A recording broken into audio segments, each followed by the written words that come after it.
Okay, let's unpack this. Today we're doing a deep dive into something called decentralized physical infrastructure networks, DePIN for short. Now, if that sounds a bit technical, don't worry, you're definitely in the right place.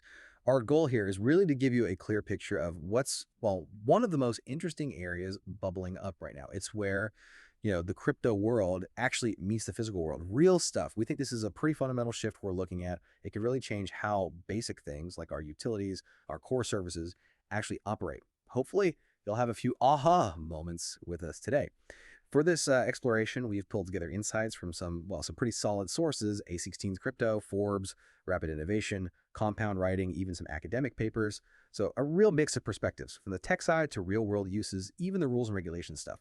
Our mission: simple, really. Just distill the key takeaways, the important bits from all this material, just for you. Yeah, and what's really compelling, I think, is how DePIN tries to decentralize the running and even the ownership of physical stuff, physical infrastructure. It's kind of a direct answer to, the old ways.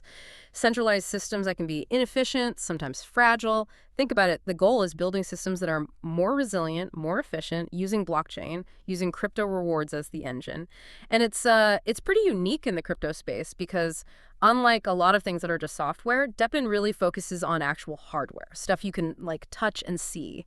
So yeah, we'll be digging into all sorts of applications, energy grids, phones, AI, healthcare even, and how these networks are really set up to give power back to, individuals and communities. That's a really powerful idea. Okay, so let's start with something super basic.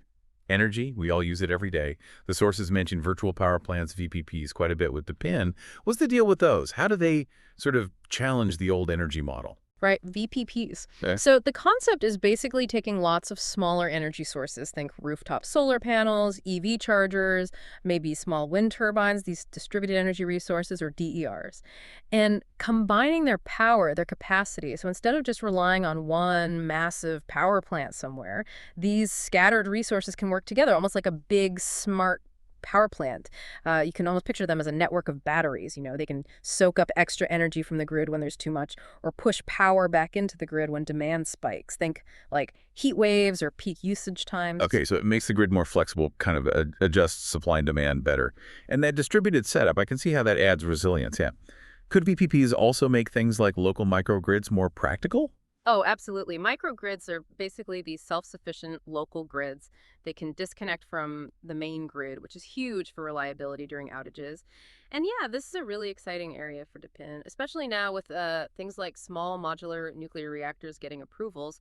They could provide steady power in remote places and plug right into these decentralized systems. You've got companies like Daylight, for example, building protocols. So, anyone with solar panels or some grid-connected gadget can sell their energy or data about their energy back to the utility companies, which helps manage the grid in real time, makes it much more stable and efficient. It's a shift towards people owning their power generation, and getting way better data. Some projects are even like directly incentivizing, putting up new solar panels or putting carbon credits onto the blockchain. Interesting. So it's not just managing what's there, but actively encouraging new clean energy sources. Okay, Yes. let's switch gears from power to communication. Telecom, cell phones, internet. Usually these are dominated by huge companies, right? High setup costs, not much competition sometimes, service can be patchy. Does data disrupt this too? Yeah, the problems in telecom really echo what we just talked about with energy. It's very centralized, needs massive upfront investment, and that's exactly why telecom has become one of the first big test cases for DePIN. There are projects right now building decentralized cell networks, wireless internet access, basically trying to offer cheaper, more flexible community-run options. For you and me, that could mean lower bills, maybe connectivity that's harder to censor.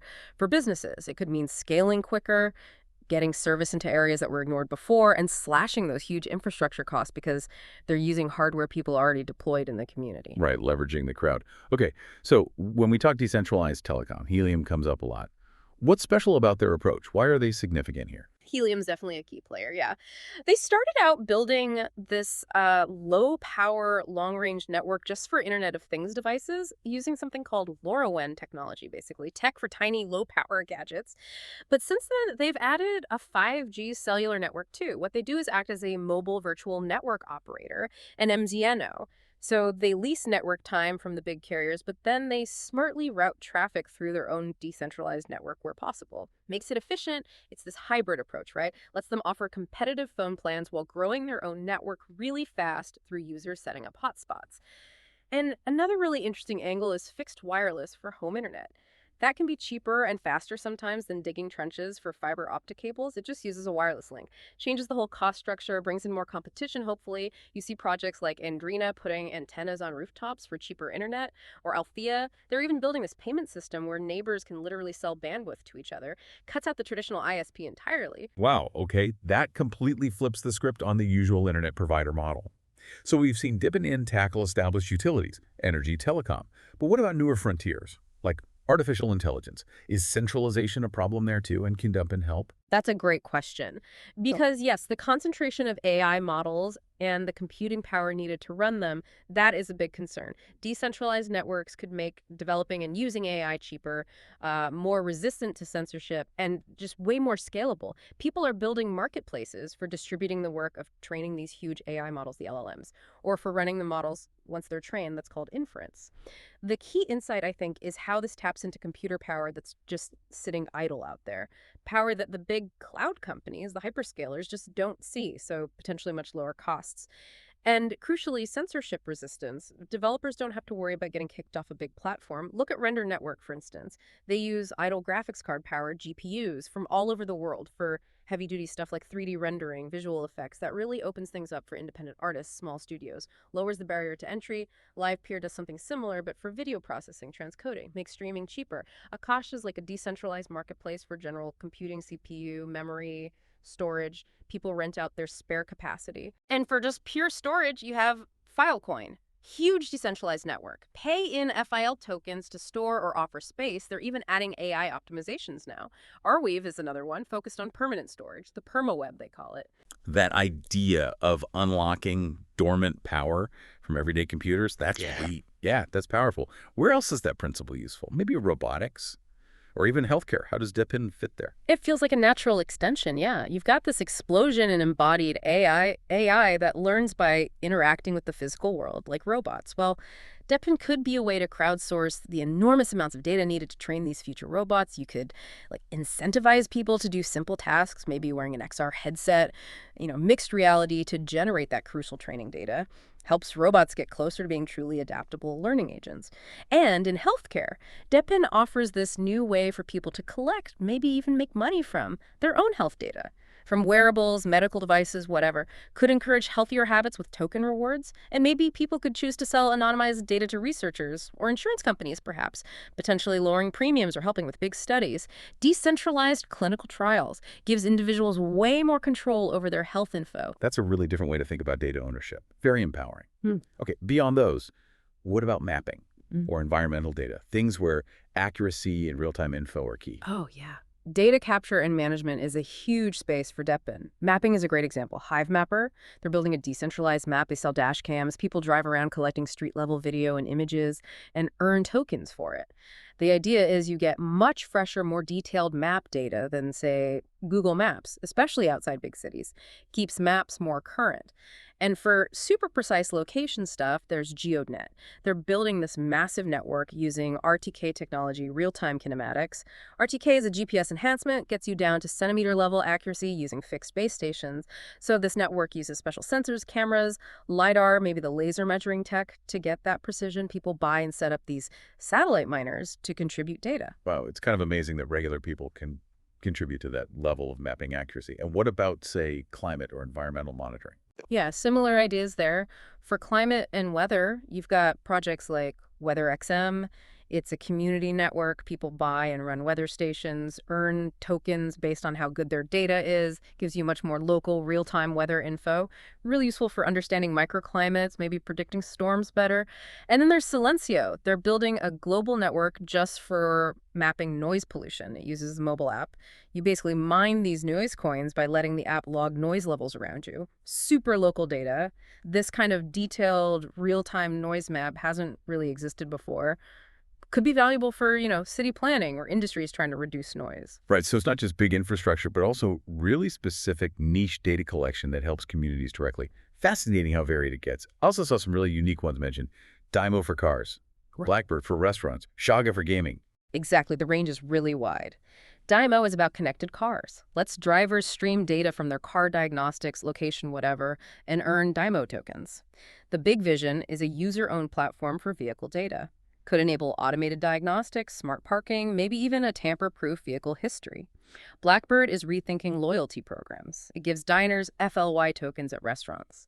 The goal is this shared universal loyalty system, not just siloed programs for each restaurant. Shaga is tackling cloud gaming, using a decentralized network of idle PCs to offer really low latency gaming by putting the servers closer to the players. And Heal is building this unified system, like an API, for the logistics industry, tokenizing data to create a single source of truth for that huge, like, $10 trillion sector, trying to make shipping and supply chains more efficient. Okay, so what does this all mean then? We've kind of journeyed through this whole DePIN landscape. Yeah. Decentralized energy, telecom, AI, robotics, healthcare, all this data stuff. Yeah, if you step back and connect the dots, DePIN really feels like a big step for blockchain tech. It's moving beyond just finance, into the actual physical world around us. Now, there are definitely challenges, for sure. Getting the regulations right, getting enough people to actually use these things, making sure the token rewards are sustainable long term, that's all stuff that needs figuring out. But the potential for shaking things up, for real innovation across almost any industry, it feels immense. That's right. I mean, DePIN isn't just some tiny trend, is it? It feels like a powerful way to use crypto incentives to tackle real problems, offering cheaper options than the big centralized players, giving users more control over their own stuff, their data, their resources. You think about Helium letting communities build cell networks, or Hivemappers making better maps with regular drivers, or Silencio tracking noise pollution block by block, all powered by people participating and getting rewarded. It really is a move away from those old top-down models towards something more resilient, efficient, and community-based. Definitely more transparent, too, and harder to break because there's no single point of failure. Yeah, the core promise is using resources that are just sitting there, untapped, enabling new ways for regular folks to maybe earn some passive income, and building infrastructure that's just fundamentally more open and robust. There was even some early analysis, I think, from Accurist, suggesting that some mobile DePIN networks might actually be faster and more power efficient than centralized cloud providers for certain tasks, which raises a pretty interesting question. So after hearing all this, what really clicks for you about DePIN's potential? I mean, imagine a future where the spare computing power in your house helps train the next big AI breakthrough, or your commute helps build a live, user-owned map of the entire world. How could this decentralized physical infrastructure ultimately reshape our cities, our economies, our day-to-day lives in ways we haven't even thought of yet, really putting power, directly into the hands of the people?